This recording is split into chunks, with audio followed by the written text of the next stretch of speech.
Beberapa waktu lalu gue pergi ke daerah timur Indonesia.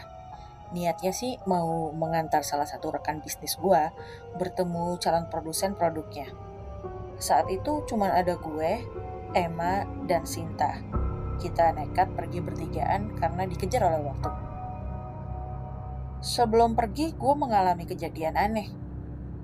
Gue sempat mengunjungi rumah bibi gue, dan dia tiba-tiba berpesan, "Kamu harus hati-hati, nak. Orang-orang di daerah itu terlihat kuat agamanya, tapi diam-diam kuat juga ilmu hitamnya." Waduh, gak biasa-biasanya nih bibi gue itu berpesan hal-hal seperti itu. Karena itulah gue jadi bilang nih ke rekan-rekan gue, kalian jaga omongan ya, dan sikap. Ini daerah bakal beda sama daerah lainnya. Niatnya sesampai di sana gue bertiga mau makan restoran seafood. Sayangnya di sana nggak ada restoran yang bagus, yang ada hanya saung-saung di bibir pantai. Dan itu jaraknya sekitar 15 menit dari hotel dengan mobil. Sesampainya di sana, Emma mulai mengeluh nih. Kebetulan dia kan orang asing, jadi nggak terbiasa nih agak-agak deso gitu. Emma ngerasa sebel. Tingkahnya ini membuat gue bilang, ini kan bukan di kota, Emma. Jadi jangan mengharapkan yang lebih deh. Selesai makan, Emma ingin mengonsumsi minuman. Namun si penjual cuma punya 3 botol. Sedangkan si Emma ini kekeh banget minta 5 botol. Akhirnya sang pemilik mencarikan ke penjual lain. Dapat juga sih akhirnya 5 botol. Setelah dibuka, Emma marah-marah. "Gila, ini palsu. Mau nipu saya ya?" Dia dan Sinta pun akhirnya adu mulut dengan si penjual. Dan mereka gak rela tuh bayar 2 botol minuman yang dianggap oplosan. Gue kan kerasa gak enak ya dengan kondisi ini. Dan gue marahin mereka dong. "Lu lagian maksa banget sih buat ada 5. Ini kan bukan di kota." Sinta dan Emma masih misu-misu karena hal itu. Namun gue tuh samar-samar denger dari luar saung gue, si penjual itu lagi ngomong. Dan dia berkata, "Awas, mereka gak akan bisa pulang."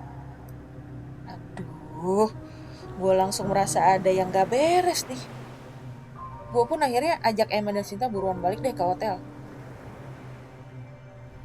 Lalu bener aja, di perjalanan yang hujan itu, kepala gue jadi berat banget. Seperti ada yang narik-narik. Aduh, leher gue seperti ada yang neken. Kayak ada yang gemblok gitu di bahu gue. Gue lihat Sinta dan Emma juga merasa lemas dan pusing. Gue langsung berpikir-pikir, jangan-jangan kita kena guna-guna nih. Kebetulan gue sekamar dengan Sinta.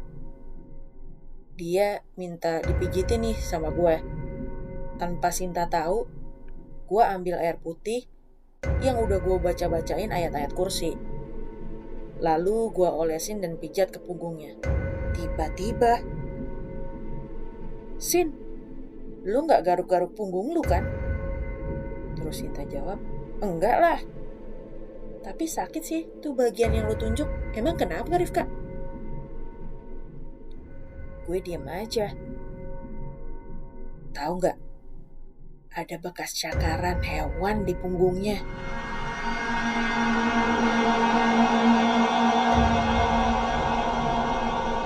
Gue kembali oleskan air di daerah tersebut.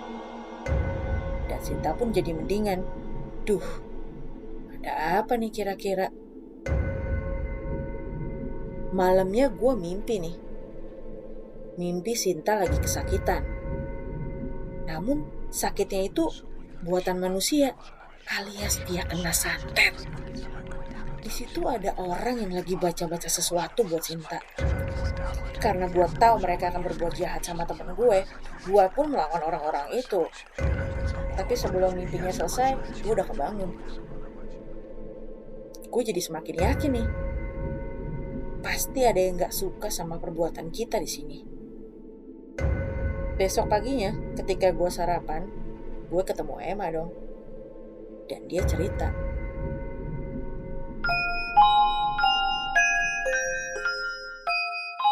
Rifka, gue tuh kemarin punya pengalaman gak enak pas tidur. Baru aja gue menutup mata, tiba-tiba gue lihat ada bayangan di jendela. Bayangannya bentuknya aneh, kayak burung yang besar banget.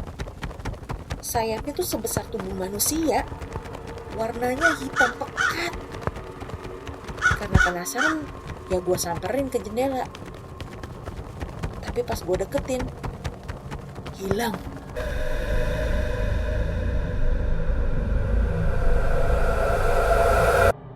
Anehnya, pas gue balik ke tempat tidur, muncul lagi.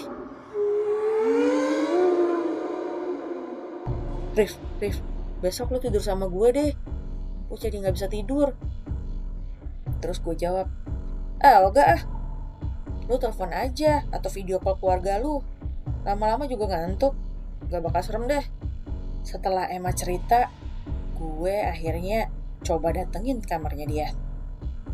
Nah di situ gue numpang sholat dan ngaji beberapa surat.